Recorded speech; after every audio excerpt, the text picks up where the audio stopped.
Hi, my name is Stacey Brown, and I'm founder of Insurtech Hartford, based in the United States, and I'm really happy to be here as part of this International Insurance Fair in Congress. And sorry I couldn't be with you in Turkey, but I really look forward to being able to be there one day.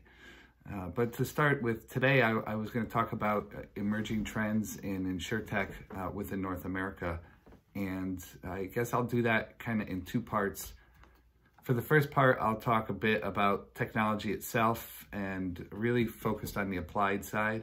I'll be able to give some examples, maybe some companies that you might be interested in to look at and understand more about. And then secondly, I'll talk about on the business side of things, kind of some themes and some trends that we see within the insurance community. So with that said, starting out with technology, I'd say, by far the biggest trend, without a doubt, within insurance technology is Nlp adoption.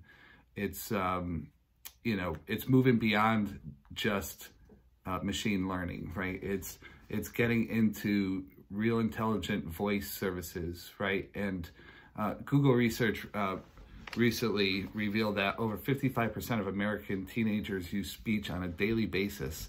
So what does that mean, right? I think it means, bye-bye keyboard, right? We are going to move into a point where people are typing less and talking more. And with the highly accurate, speech recognition technologies that exist, that's, considering the fact that more and more people are using them, I think we're going to see less and less typing. But we've also seen, and it's been around for a few years now, but things like Alexa skills being developed around insurance, like Liberty Mutual's Questimator and the Safeco insurance advisory skill that they built in Alexa. So we know that insurers are interested in this as well, and that the future is going to be baked around more voice. And I've even seen this company called Unscramble, who does natural language data analysis, and it's integrated into Microsoft Teams. So today, somebody needs to, raise a ticket or make a request to their IT team to generate a report. And in the future, what Unscramble does is it makes it easier for people to just using their chat interface in Microsoft Teams, which a lot of insurers use. It allows them to just ask basic language questions, and behind the scenes, it converts those questions into queries, and then we'll go and query the structured data sets. So it's a pretty cool technology, and but certainly I think NLP is by far the leader in terms of trends in North America. And we've also seen a lot of adoption of low-code, no-code platforms. And, it seems that it's for people adopting low-code, no-code platforms, the number one motivator seems to be speed of delivery, right? But while speed is important, it kind of comes at a trade-off cost of control and features. When you use these low-code platforms, you're kind of in a box of whatever they're capable of. And there's usually a lot of flexibility there, and you could do, a lot of great things with them. But at the end of the day, it's not the same as, custom coding. So that speed is a trade-off with control and features. But with that said, low-code, no-code is helping solve some of the IT talent crunch problems that are out there in the industry. And that's not unique to insurance. It's not unique to North America. That's actually a global problem. And so a lot of insurers are looking at low-code platforms for that. And I know that there was a survey recently done by Gartner that said by 2024, 75% of large enterprises will have at least 4 low-code platforms in-house. So there's no one-size-fits-all out there. There's a lot of players out there. I know in North America, some of the low-code platforms that we see trending are Salesforce, Mendix, Appian, Innoveo, right? So these and there's many more. But these are just some of the more advanced ones that are really getting good adoption within the insurance industry. I think low code, no code is here to stay. And in fact, we're even seeing some of the legacy platform providers trying to make their platforms more configuration driven and stuff. So definitely it's a concept that is here to stay. Sticking on the topic of technology, I'd say IoT. IoT is another area that is, it hasn't hit full stride yet in North America, but people are still interested and still trying, right? We've seen the advent of, data streaming, event-driven architectures with things like Kafka, like AWS has, MSK, the managed streaming for Kafka, and Azure has their event hubs, right? So it's allowing insurers to stream data that they can then use for either, real-time monitoring, predictive maintenance to reduce business interruption, and even create pay-per-use models. And, there are companies out there like Meshify, and, they have pretty mature and strong sensoring capabilities. And, companies like Munich Re's Hartford Steam Boiler is working with them to do product warranty type of stuff. And I know in the IoT space, Matteo Carbon's IoT Insurance Observatory has been around for a number of years, and they continue to provide excellent thought leadership in this space. And, if you're not familiar with the observatory, the IoT Insurance Observatory is a think tank of about 50 insurers, and there's kind of two different observatories. There's one in Europe, and there's one in North America. But the insurers that are working with that group seem to be getting a tremendous amount of value from it. And so that's just some of the top trends that I've been seeing out there, and on the technology side. And oh wait, one more thought that just hit me on the technology side. So MIT recently published their MIT Technology Review publishes their annual breakthrough technology list, and there are two things on that list that are really relevant to insurance. Number one is the new types of authentication that are going out there, and they call it the end of passwords. So if you're like me, you have so many different passwords.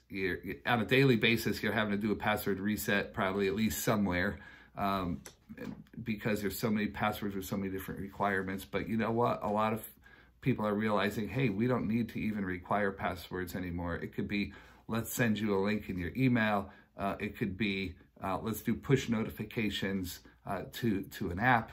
Let's do biometric scans. So there are other ways to authenticate people that are becoming more and more pervasive. And the other interesting thing from a technology perspective that the MIT report mentions, and by the way, I think they had like 10 things, but these are just two things that I thought were really relevant for insurance, is the use of synthetic data for AI training.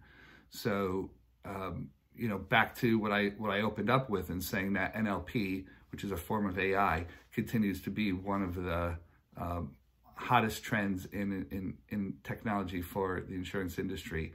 And so the use of synthetic data for AI training is really important. And, there are companies like DataGen and Synthesis AI out there that their whole business model is all about creating synthetic data sets. So those are some trends as well to keep an eye on.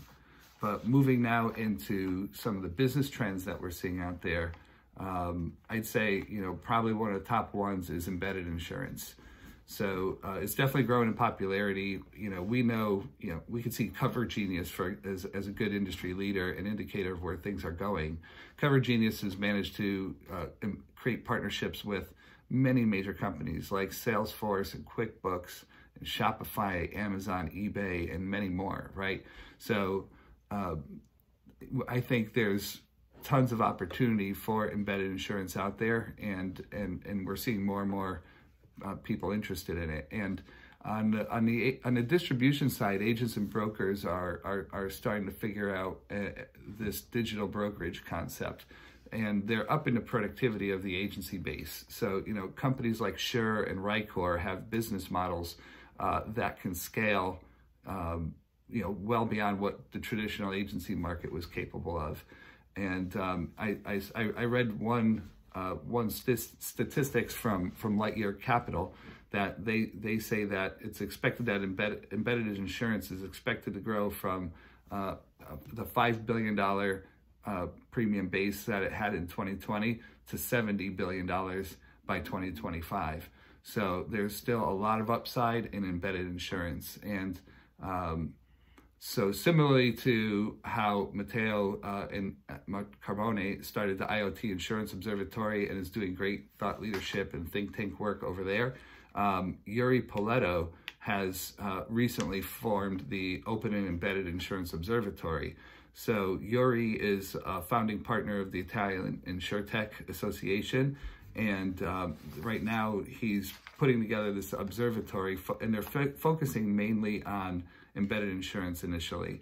And it's free to join at the moment, and because what they're trying to do is really define the observatory and show the value that can come from it. And so I think these kinds of think tanks are really useful and helpful to emerging trends in the industry.